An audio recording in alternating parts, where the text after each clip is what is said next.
قرآن میں کتنے پیغمبروں کے بارے میں بلغ اشدہ واستوى آتیناہ حکما وعلما، اس طرح کے الفاظ یا اس سے ملتے جلتے الفاظ ہیں قرآن میں کہ جب وہ اپنی جوانی کو پہنچے ہم نے ان کو علم اور حکمت سے نوازا۔ تو میں یہ عرض کر رہا تھا کہ نبی صلی اللہ علیہ وسلم نے اس حدیث میں جو فرمایا کہ دل اگر ٹھیک ہو تو جسم سے نکلنے والے اعمال ٹھیک ہوتے ہیں۔ دل کی طرف نسبت کیوں؟ کہ جذبات کا سب سے پہلا اثر کہاں آتا ہے؟ دل میں آتا ہے۔ تو اس سے یہ بھی پتہ چلا کہ شریعت یہ بھی چاہتی ہے کہ کچھ جذباتی محبت بھی ہو اللہ تعالیٰ سے۔ دیکھو محبت کی دو قسمیں ہیں، پہلے میں اس حدیث کو مکمل کر دوں پھر اس پر آؤں گا۔ محبت آپ نے مجھے یاد دلانا ہے، ٹاپک چینج نہ ہو جائے۔ محبت کی کتنی قسمیں ہیں؟ دو۔ کسی سے بھی محبت ہوتی ہے ہمیں دو طرح کی ہوتی ہے۔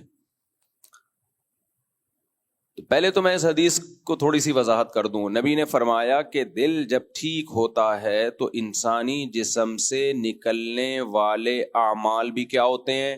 ٹھیک۔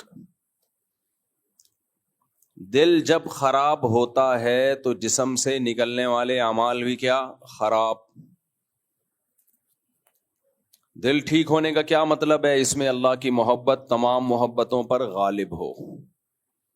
اب یہ دل کا عمل ہے، یہ ہاتھ کا آنکھ کا عمل نہیں ہے۔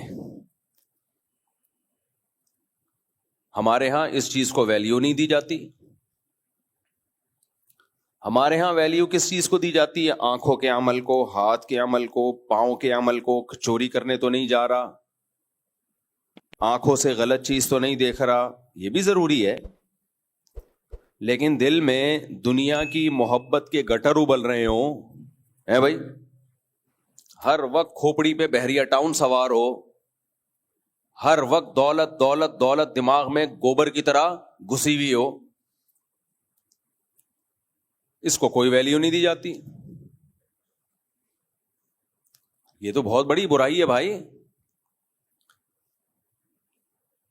اب کسی دنیا پرست آدمی سے کہا جائے کہ یار تمہارے دل میں تو اتنی دنیا، ہر وقت پلاٹ اور جائیدادیں کرتے رہتے ہو بیٹھ کے، تو جواب میں کیا میں کوئی برا کام کرتا ہوں؟ مجھے چوری کرتے ہوئے دیکھا؟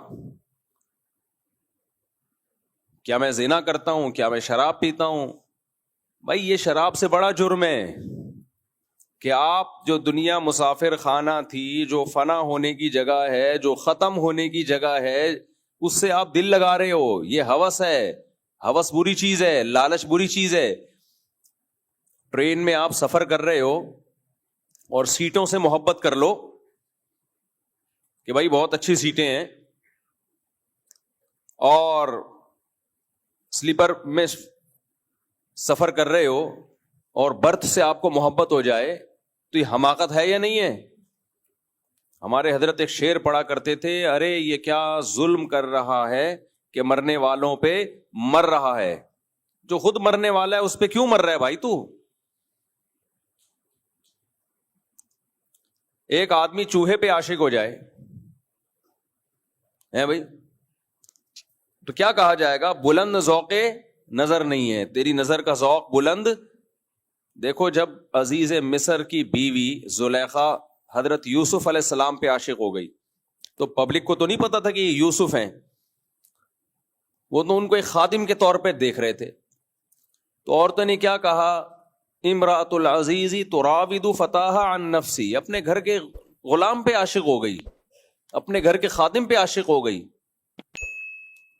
یہ تو ایک رائل فیملی سے، ایک بادشاہ کی یا ایک اچھے خاندان کی عورت ہو کے عاشق کس پہ ہو رہی ہے؟ ایک گھر کے لڑکے پہ جو خدمت کے لیے ہے۔ انا لنراھا فی ضلال مبین، ہم تو دیکھتے ہیں بہت بڑی گمراہی ہے۔ تو ان کو نہیں پتا تھا کہ بھائی یہ پیغمبر ہیں، اور اللہ نے جتنا حسن اس کائنات میں بانٹا، اکیلا آدھا یوسف علیہ السلام کو دیا ہے۔ تو اتنی بات تو ان عورتوں کے تانوں سے پتہ چل گئی نا جو یوسف علیہ السلام کو نہیں جانتی تھی کہ بھائی انسان اپنے جیسوں سے محبت کرتا ہے، تبھی تو اسلام میں کتا پالنے کی اجازت ہے، ضرورت میں کتوں سے محبت کرنے کی اجازت بولو نہیں ہے۔ انگریز میں اور اسلام میں فرق یہ ہے کہ انگریز کتا پالتا تو ہے بچوں کی طرح، اسلام کہتا ہے بچوں کو پالو کتے کی طرح، یعنی انگریزوں کو کہتا ہے۔ نہیں آئی میرا خیال ہے بات، انگریز بچے نہیں پالتا، کتے پالتا ہے۔ اسلام کیا کہتا ہے؟ جس طرح کتے پالتے ہو ایسے بچے پالو، اور جیسے بچے پالتے ہو ایسے کتے پالو۔ پالتے ہی نہیں بچے تو